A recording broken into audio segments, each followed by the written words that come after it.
So if you go to an archives and you look in the photographic section of the archives and look at family group pictures from the 1800s, one of the things that you'll see that is quite interesting is that a good number of these photographs are taken in front of a house.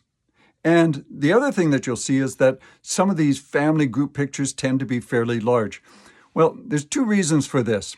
One is that during the 1800s, a lot of families tended to be large. And the other thing is the house in the background was a very deliberate move because owning a house in the 1800s was it was a big deal because the houses cost a lot. Even if you had a large house, it didn't matter, or even a smaller, modest house. Just the sense of ownership was a big deal. It was a status thing. So having the house in the background was good.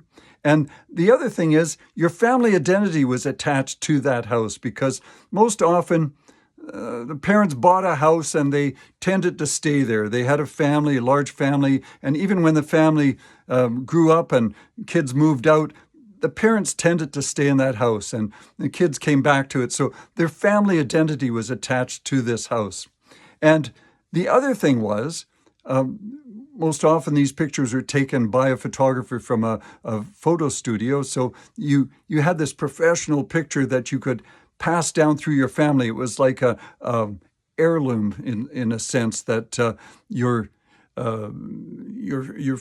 future family could look back on and see how your ancestors lived and the kind of house that they lived in. And the final sort of part of this is that during the early days of photography, going to a photo studio was kind of a big deal. It's kind of hard with a large family to be in a studio setting unless it was a really large studio. And it was easier for the photographer to come to the house to take the photograph. And because of all the reasons that I've already mentioned, when the photographer came out there, they didn't have to take a portable studio with them with backdrops and other things like that. They could most often say, okay, stand here with the house in the background and we'll take the picture here. And the family didn't object to that at all.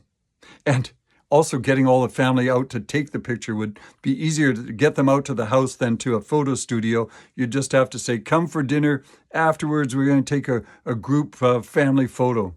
So there's some of the main reasons why you see a lot of pictures of family in front of houses in the 1800s.